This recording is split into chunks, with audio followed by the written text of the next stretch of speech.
Saya sampai pada satu kesimpulan, kenapa ya orang-orang ini mengaku pendukung Pak Jokowi tapi perangainya jauh dari pesan-pesannya Pak Jokowi? Kenapa? Akhirnya saya mungkin sadar, mereka dulu bukan pendukungnya Pak Jokowi. Mereka itu hanya sekedar pembenci Pak Prabowo. Jadi karena pilihannya hanya Prabowo dan Jokowi, mereka mendukung Pak Jokowi. Karena pendukung Pak Jokowi yang beneran dengan pendukung Pak Prabowo yang beneran, hari ini menurut saya nggak ada perbedaan.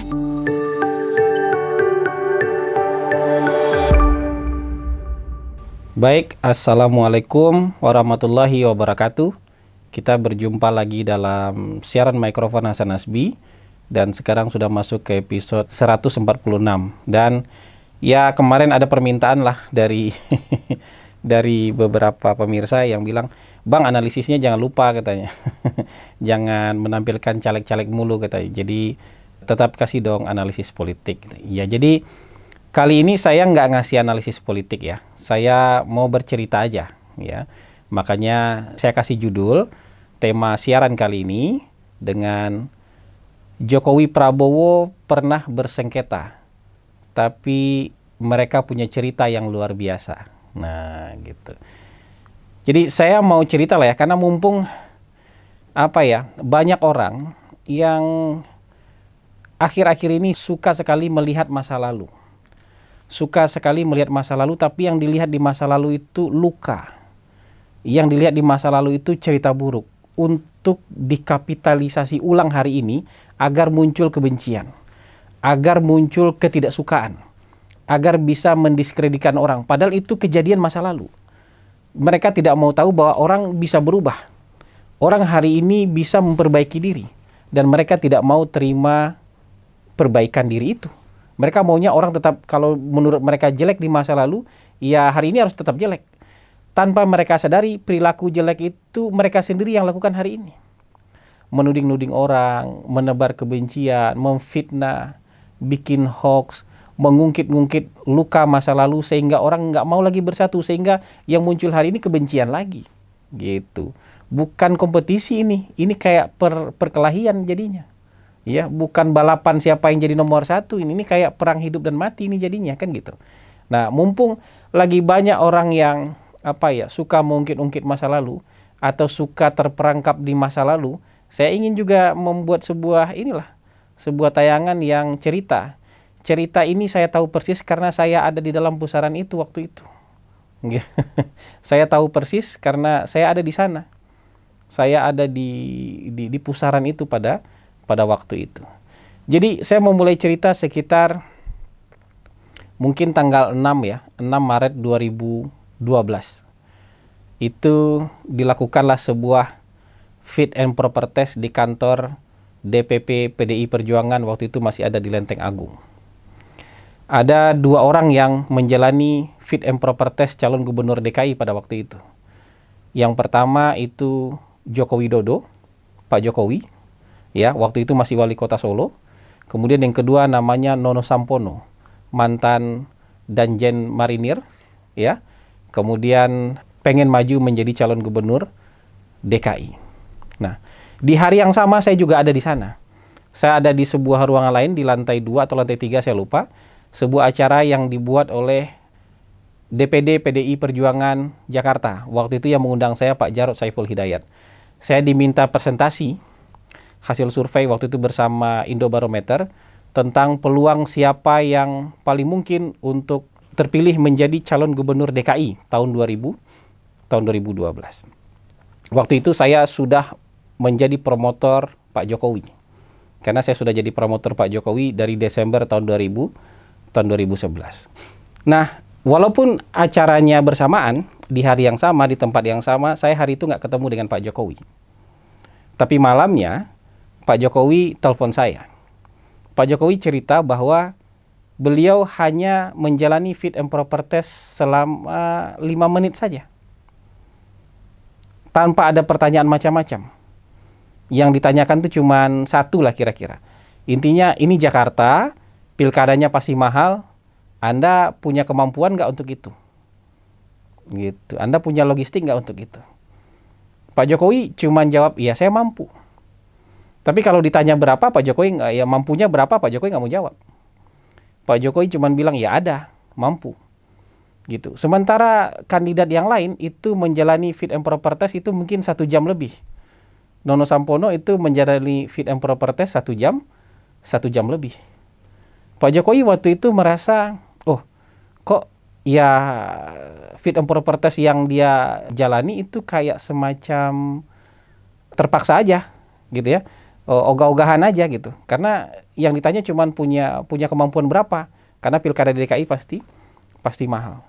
Malamnya beliau cerita soal itu, kemudian saya jawab, Pak, memang itu yang menjadi keraguan partai pada saat itu. Memang itu yang menjadi keraguan partai pada saat itu, karena orang yang fit and proper test Bapak masuk ke ruangan tempat saya bicara hal yang sama. Kira-kira Pak Jokowi itu cocoknya nanti diorbitkan di Jawa Tengah aja, ya, karena partai di sana juga kuat. Sementara kalau di Jakarta itu pilkadanya mahal dan Pak Jokowi kayaknya nggak akan mampu. Ngongkosin saksi aja mungkin Pak Jokowi tidak akan mampu gitu. Nah, saya bilang, tapi kan Bapak punya pendukung setia, pendukung yang sudah lebih dahulu menyatakan akan mengusung Pak Jokowi di Jakarta. Lalu Pak Jokowi berinisiatif menelpon mereka. Nah, yang ditelepon oleh Pak Jokowi itu waktu itu malam itu adalah Pak Prabowo Subianto, Pak Hasim Joyo Hadikusumo, Pak Yusuf Kalla, ya, dan Pak Jan Farid.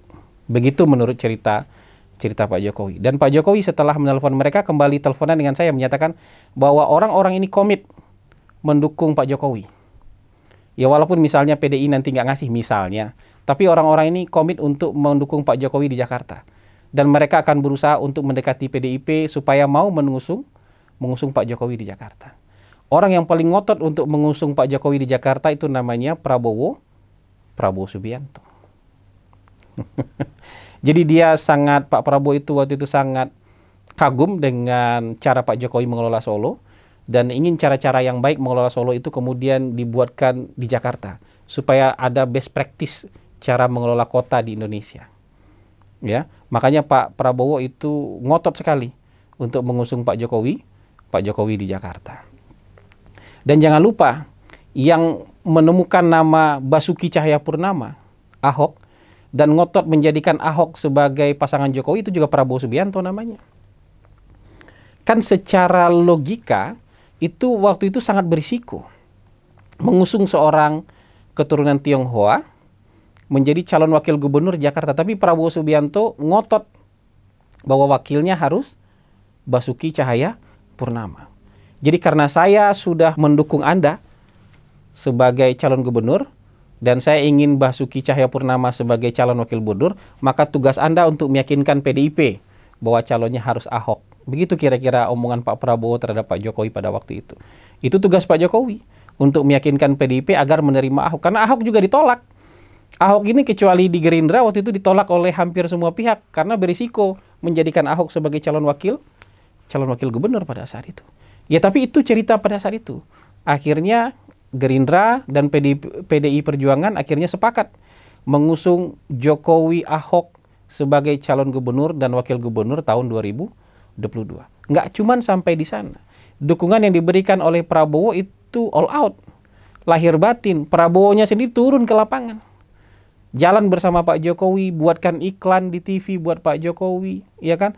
Mengerahkan sumber daya partai untuk memenangkan Pak Jokowi. Flash mob yang ada di Bundaran HI, flash mob kotak-kotak pada waktu itu tuh perintahnya Pak Prabowo dan dieksekusi oleh Tidar, Taruna Indonesia Raya, underbow-nya Gerindra.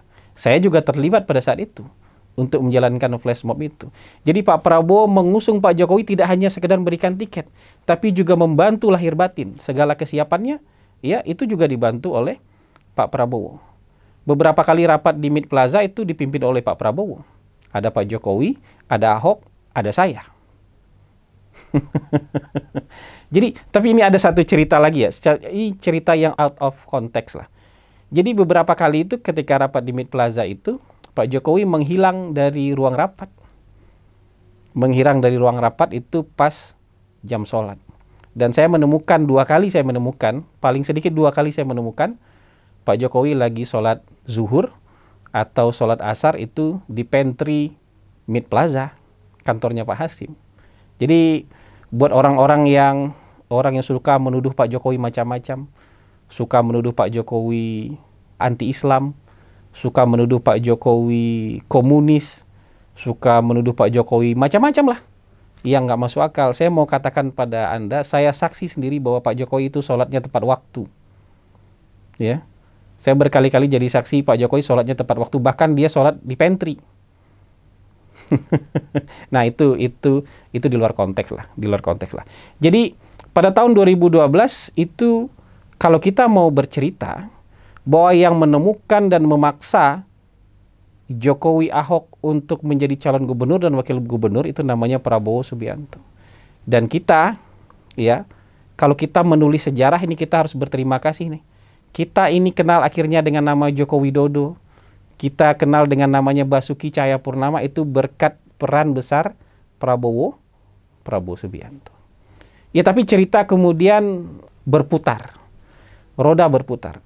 Pak Prabowo yang awalnya menjadi promotor, awalnya menjadi pengayom Pak Jokowi ketika maju di DKI, kemudian tahun 2014 harus saingan dengan Pak Jokowi. 2 kali bersaing dengan Pak Jokowi dan Pak Prabowo kalah. Ada kompetisi di sana, ada pertikaian sengit di sana, bahkan ada politik identitas di sana. Yaitu cerita. Cerita yang memang harus bisa kita terima. Tapi kemudian kedua orang ini, Pak Jokowi dan Pak Prabowo, sampai pada satu titik di mana mereka menunjukkan jiwa kenegarawanan yang luar biasa di atas ambisi politik mereka masing-masing. Ketika pasca pemilu tahun 2019, dua orang ini sadar betul bahwa bangsa kita diambang perpecahan. Diambang pertikaian yang mungkin nggak bisa diselesaikan kalau nggak diselesaikan sekarang. Kalau nggak dipotong hari ini, maka luka kebencian itu akan menganga terus dan mungkin nggak bisa disembuhkan. Mereka berdua bertemu di MRT. Itu bukan cuma rekonsiliasi politik menurut saya, tapi itu adalah betul-betul rekonsiliasi nasional. Karena kalau itu tidak dilakukan, kita nggak tahu nih. Ketika tahun 2020 COVID melanda Indonesia, negara kita hancur-hancuran. Bagaimana caranya pemerintah memaksakan program-program dengan tangan besi kalau ada oposisi sekuat Pak Prabowo pada waktu itu? Pak Jokowi dengan jiwa kenegarawanannya mengajak mantan kompetitornya, orang yang bertikai sangat keras ketika kompetisi, kemudian mengajaknya masuk ke dalam kabinet. Bukan dikasih Menpora, bukan dikasih Menteri Pemuda dan Olahraga, bukan dikasih Menteri Pertanian, tapi dikasih Menteri Pertahanan. Kementerian triumvirat yang sangat vital di Indonesia. Orang kalau menjabat Menhan itu, ya, kalau sedeng-sedeng dikit Presiden tumbang loh. Jangan main-main itu. Tapi Pak Jokowi kasih jabatan Menhan kepada Pak Prabowo.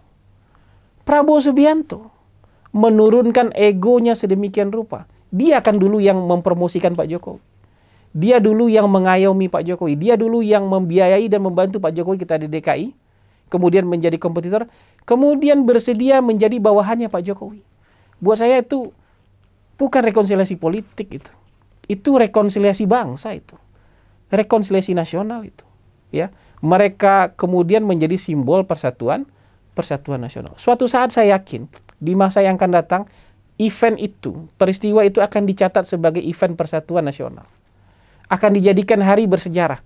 Karena pada hari itulah bangsa kita relatif bisa menyatu. Memang ada tetap yang tidak suka. Ada yang protes, ada yang marah di kedua belah pihak. Ya, ada yang marah sama Pak Prabowo menganggap Pak Prabowo menghamba pada kekuasaan. Ada yang marah kepada Pak Jokowi karena mengangkat orang yang mereka jelek-jelekan selama ini. Dianggap penjahat HAM, penculik, segala macam lah. Kok diangkat jadi menterinya Pak Jokowi? Kecewa mereka. Ya, tapi itu cerita. Cerita bahwa menurut saya kalau Pak Jokowi tidak mengajak rekonsiliasi Pak Prabowo, kalau Pak Prabowo tidak menerima uluran tangan rekonsiliasi dari Pak Jokowi, hari ini bangsa kita nggak kayak gini melewati COVID-nya. Program-program tangan besi yang harus dilaksanakan oleh pemerintah udah gagal aja itu karena oposisinya sangat kuat. Mau memaksakan tes COVID, itu kan tangan besi. Perjalanan harus ada syarat ini dan itu. Dipaksa vaksin, ada pembatasan kegiatan masyarakat. Itu kan harus dijalankan dengan tangan besi. Kalau ada oposisi yang sekuat Pak Prabowo pada waktu itu, nggak ada rekonsiliasi, udah kacau balau negara kita. Ya, Udah nggak kayak gini negara kita melewati COVID. Hari ini kita muncul sebagai negara yang mungkin paling baik ya keadaannya ketika keluar dari COVID. Pertumbuhan ekonominya paling baik, salah satu yang paling baik ya. Keadaan bangsanya salah satu yang paling baik. Orang lain banyak yang kemudian antri jadi pasien IMF, jadi pasien Bank Dunia, kita enggak. Nah gitu. Jadi mereka berdua itu sudah menjahit persatuan nasional. Cerita yang luar biasa menurut saya. Nah ketika sama-sama memerintah, saya melihat, loh kok chemistry mereka makin lama makin akrab. Kebersamaan Pak Jokowi dengan Pak Prabowo itu nggak hanya dalam soal-soal pertahanan. Fair aja, coba lihat aja. Ya, kebersamaan mereka itu bahkan untuk event-event yang di luar event pertahanan. Ya kan? Kepercayaan yang diberikan oleh Pak Jokowi terhadap Pak Prabowo itu luar biasa. Ya kan? Ya, kedekatan mereka secara keluarga juga terlihat sangat dekat. Bahkan event-event keluarga mereka banyak sekali itu. Bahkan Didit, anaknya Pak Prabowo, bersahabat dekat dengan Gibran. Ketika Didit mau mencoba diinsinuasi oleh orang-orang yang membenci Pak Prabowo, dibela oleh Gibran di media sosialnya Gibran. Nggak gitu cara mainnya, kata Gibran.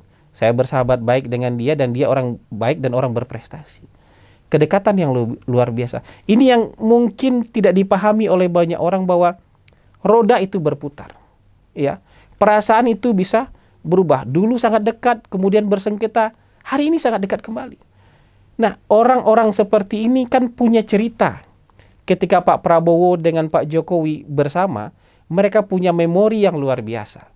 Memori itu yang mungkin ingin dilanjutkan hari ini. Jadi orang-orang yang hari ini tidak terima, kenapa sih Pak Jokowi harus dekat dengan Pak Prabowo? Karena mereka punya cerita. Mereka tidak hanya pernah bersengketa, mereka punya cerita. Dan Pak Jokowi paham betul bahwa orang yang totalitas mendukung dia ketika di DKI, Pak Prabowo Subianto. Prabowo memang orangnya seperti itu. Dia suka mencari bakat-bakat yang baik untuk dipromosikan. Mencari Pak Jokowi, mencari Ahok, mendukung Anies. Walaupun kemudian mungkin orang itu pada kesempatan tertentu berseberangan jalan dengan dia. Tapi dia punya kepercayaan diri bahwa orang itu akan bersama dia kembali. Ini dibuktikan dengan jenderal-jenderal yang dulu berperan besar dalam pemecatan Pak Prabowo. Hari ini hampir semua dukung Pak Prabowo. Kembali bersama dengan Pak Prabowo. Itu keyakinan yang dia sebutkan kepada saya ketika saya bertemu dengan Pak Prabowo. Ya mungkin mereka suatu saat berseberangan jalan, tapi pada saatnya mereka akan kembali bersama. Dan hari ini saya melihat orang-orang yang pernah berseberangan dengan Pak Prabowo kembali bersama Pak Prabowo. Pak Wiranto, Pak Hendro Priyono, Tri Sutrisno, Pak Agung Gumelar. Sebut aja jenderal-jenderal seperti itu. Orang yang pernah menjadi kompetitor Pak Prabowo sekarang sangat dekat dengan Pak Prabowo. Mungkin ada yang membantah, nggak mungkin dukung. Tapi menurut saya, Pak Jokowi merestui Pak Prabowo maju jadi presiden. Pak Jokowi. Ya kan? Orang-orang yang ketika tahun 2014, 2019 menjadi penentang terdepan Pak Prabowo, saya, Ade Armando, dan yang lain-lain, banyak yang seperti itu. Kemudian hari ini, itu tersentuh dan mau membantu Pak Prabowo.